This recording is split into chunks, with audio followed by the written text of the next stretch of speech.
Hello, it's no ma'am. Ngasigi mathil sidi alay bani. Do katang di thanglap taw re ko ina sari se. Ngarang se imana baga hak puluba aduga guest card na ko ma'am. Ase ha ba mai tom da thaksal le. Ngarang thang ge do na thaksal le ngarang video sem haudre ba ko. Guest card na ko ai se chak se katang theng na cha bani ba ko. Ma'am da sum ut pa gi sum pur lak cha bani ba ko ina. Tin ba. Se yong. Se ngang tham ge da ma'am yong. Jadi bisa mablok ini mereka tadi memang belum aku ikai kena ucari memang ada di aina ngasih cara ada bermaterial saya Kobi Ngouba ne ada di ngarang Jerum Thongba ne si Jerum Thongba memang ne betara pun ni Thong itu memang ada pilih Thong kan video sem haudre bakwa jadi Hawai Thongba mana Karon Akhaba cek kai ke sini memang kalau ke jadi wajah wang dah bisa Hawai nang Thong berapa ni Kumai itu ya.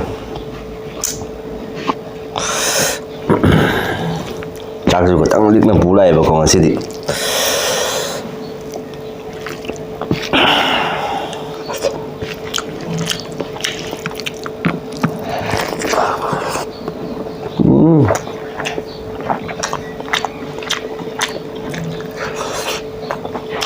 Hảo.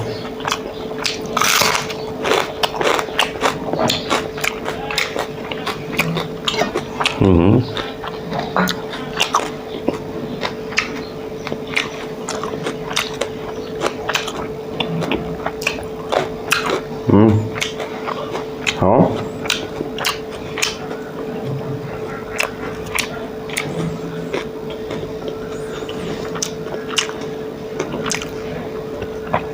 Tan mana morok ni kita buka ngari gak?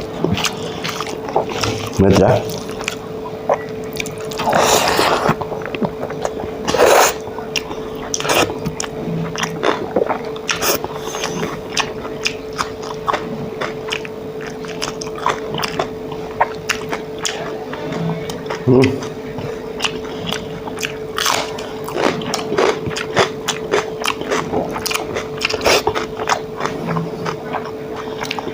Ayo, jangan macam kalau habis dia dipakai.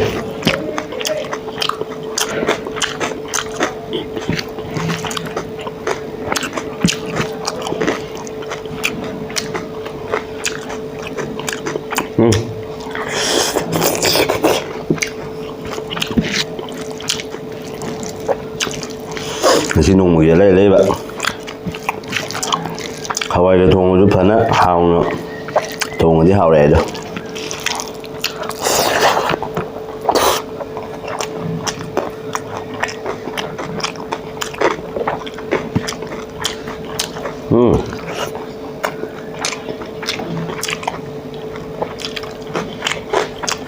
Mà umur có cha đây.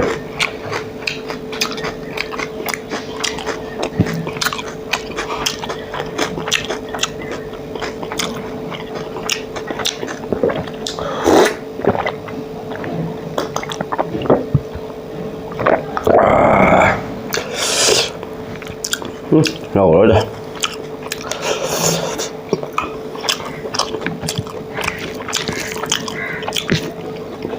Hang Jerum Thong cái cha hậu được này. Đủ ngon rồi đó. Video chúng nó hậu được. Hậu nữa.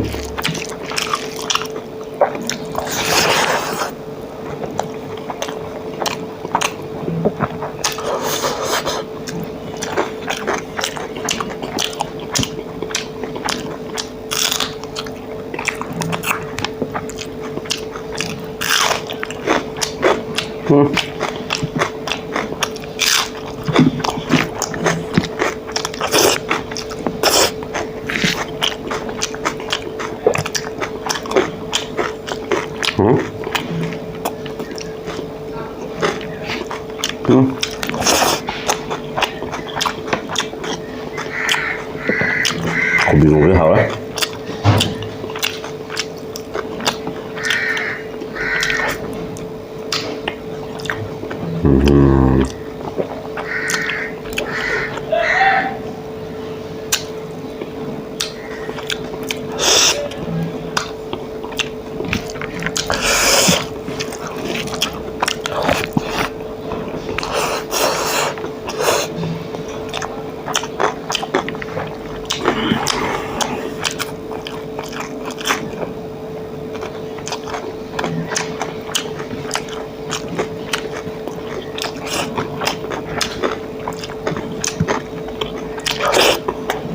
Hả?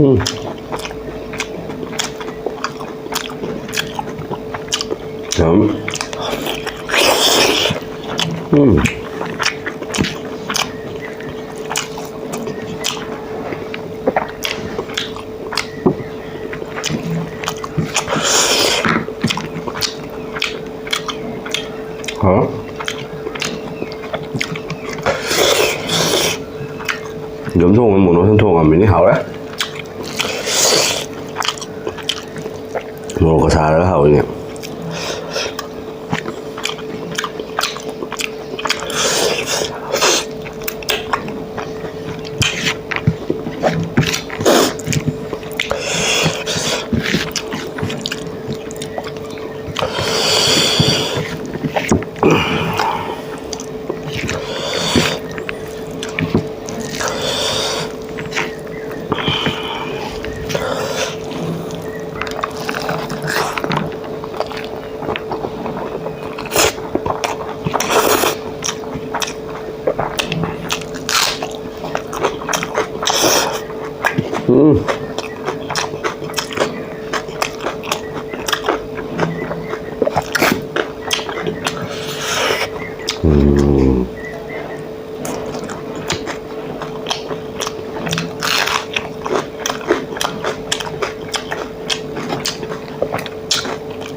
Muru hali vậy mẹ. Hảo đâu đó.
Hảo đấy.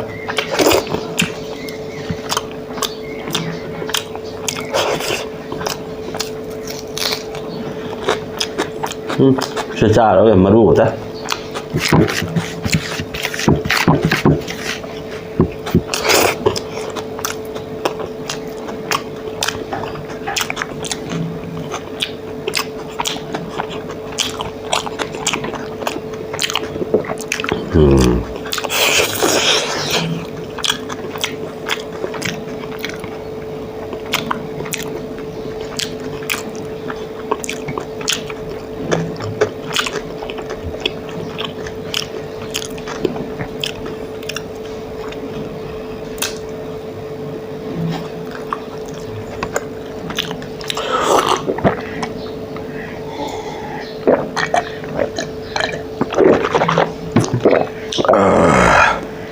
done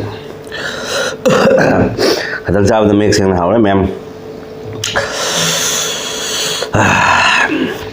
dodi mem anoba mina phangbi ba taragadi like tawba subscribe tawba mem kawi ganu ko mem support pun tawmina si se har ga matang siga video se lochen jarage doloram dai gi mate ga sida mem ra ma ko hanna am ko mo bisun man blog mai ga gi ya pro mo ika kum na bu chari mem dodi matang gi video ta am ko phang na si mem bye bye matang siga kaina ra si